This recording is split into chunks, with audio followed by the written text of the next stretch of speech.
My name is Mickey Ganage. I was born 1919 in Mogadore, Ohio, which is a little farm town in northeastern Ohio. 1929 was a stock market crash. Economy was very poor. You think economy was bad now.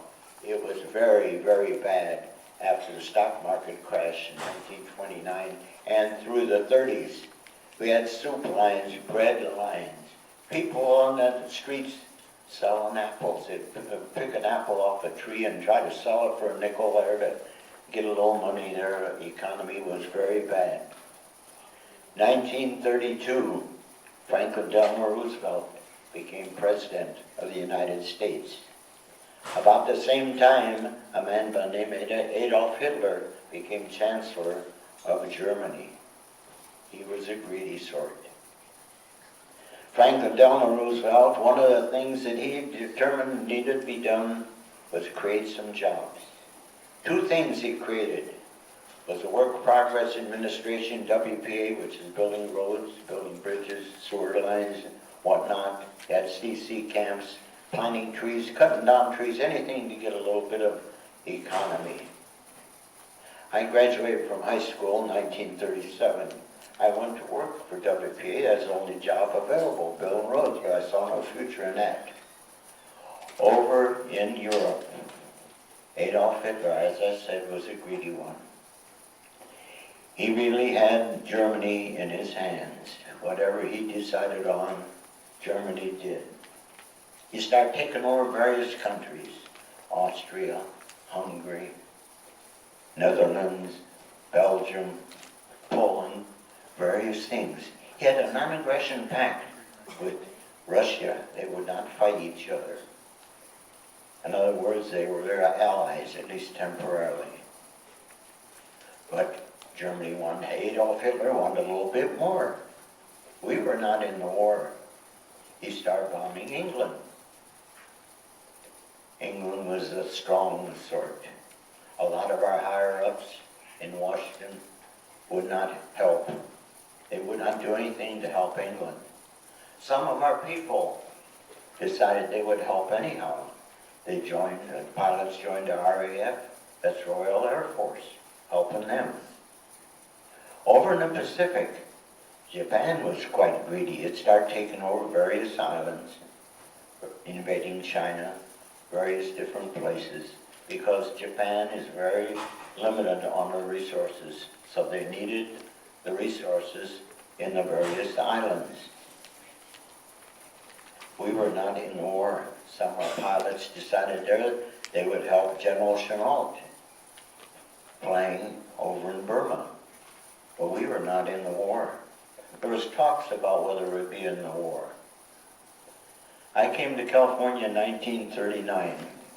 I went to work in a rubber company, Pacific Tire and Rubber Company in East Oakland, but I saw no future in that because every year, about Christmas time, they went on strike.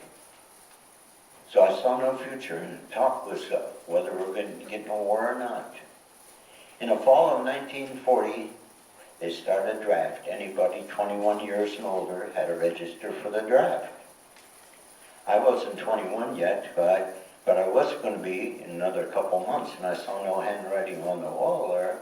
They said if you're drafted, you're going to go in the Army. And I could think about Army, you're sleeping out on the ground, cold food and that there. And I was advised if you want warm food and a dry place to sleep, stay out of the Army and stay out of the Marines there. After all this talk was going on, I decided I was going to join the Navy. I went to recruiting office in Oakland, enlisted in the Navy January 21st of 1941.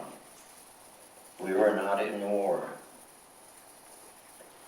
After Germany was bombing England, they decided there, England, since England wouldn't give up, if they invade Russia, well, maybe England would give up and they'd have to practically all of Europe. So instead of having a non-aggression pact with Russia, they started invading Russia, Germany was. That really helped because it sent all kinds of troops, planes to Russia. That left a lot less that we had to contend with when we eventually did invade Europe.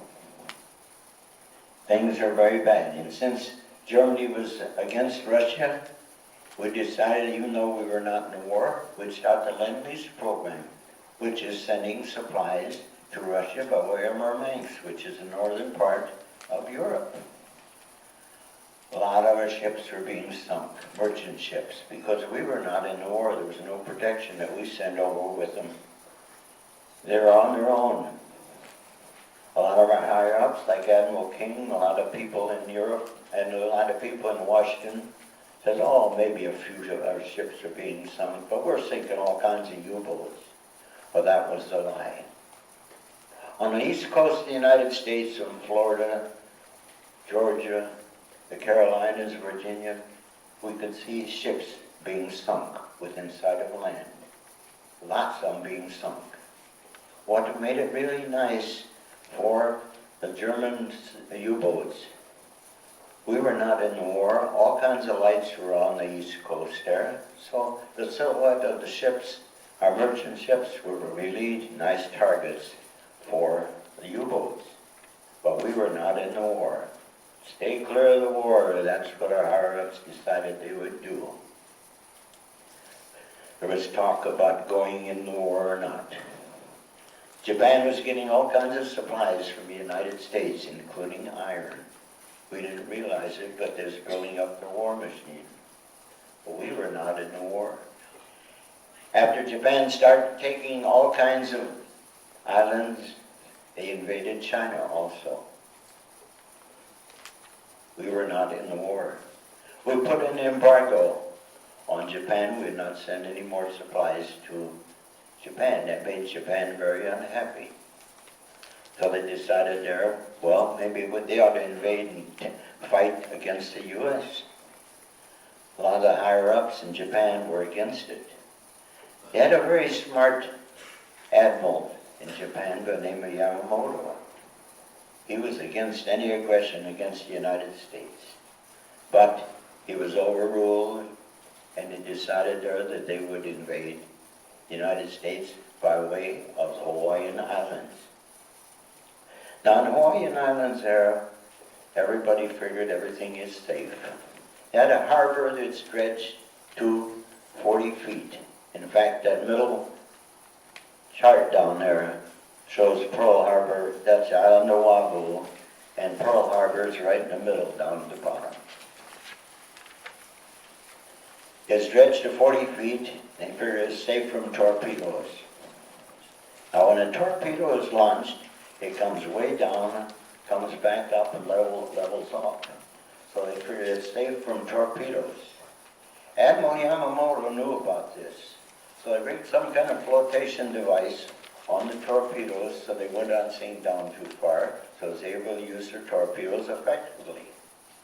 Another thing that we were worried about, and at least the higher-ups were worried about, is sabotage. They figured that was the worst thing that could happen to them for anything on land, sabotage. So what they did, at all your airfields there, they bunched all planes together, make them easy to protect against sabotage, which made it really nice. When the Japanese planes come in, they just wipe out rows and rows of planes.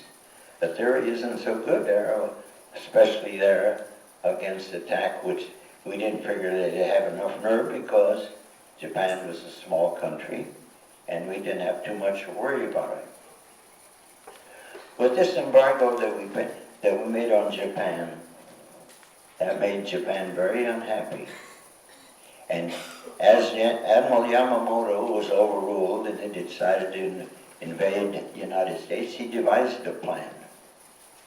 Now what happens there for our fleet at Pearl Harbor? They'd go out at sea during the week, come back in port, have whatever sports, church services and everything else there, so practically all the ships were in port. Normally we have aircraft carriers in the port of Pearl Harbor. But what they decided there, Japan decided there that they would go ahead and after the peace negotiations in Washington fell through a certain hour, they would declare war on the United States. But due to communications and all, that the communications were not received till after the attack on Pearl Harbor. On the 26th of November of 1941, a Japanese fleet left Kankan Island up in the northern Japan. It came practically directly east, close to Aleutian Islands, and came back down south. They knew that all the ships would be in port. They knew where most of the ships were at. In fact, that sheets that you have on your, one sheet shows where the various ships were at during the attack on Pearl Harbor. And it shows the casualties also on one of the sheets there.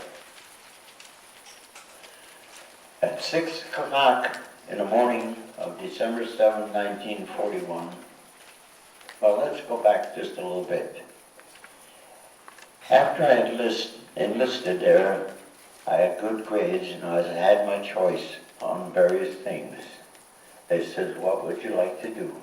I said, well, I'm not mechanically minded. It'd have to be something there that would not require mechanical aptitude. They said, how do you like to steer a ship?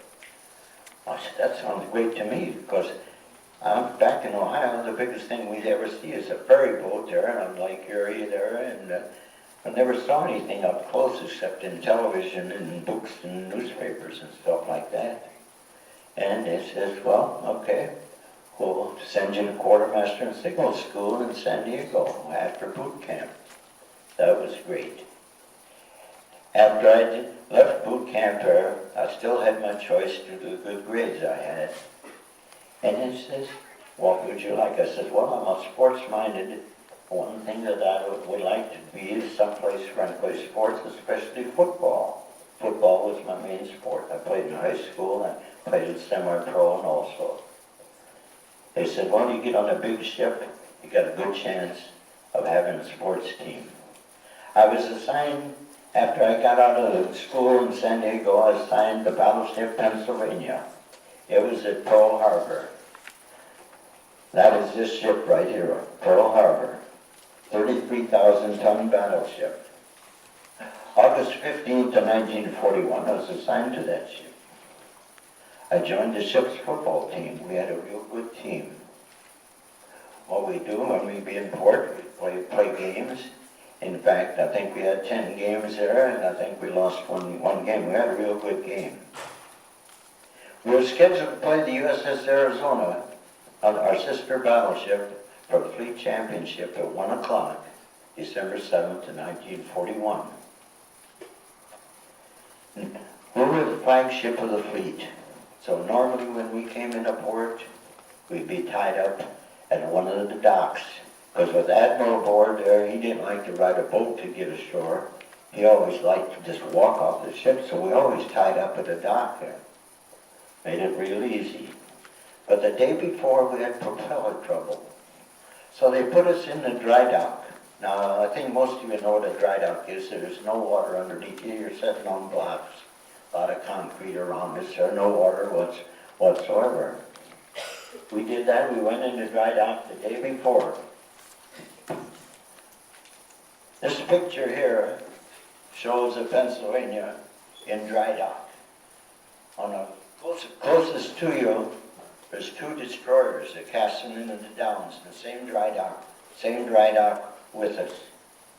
This is what this isn't how they looked there about 6 o'clock in the morning there, December 7th. This is how they looked later.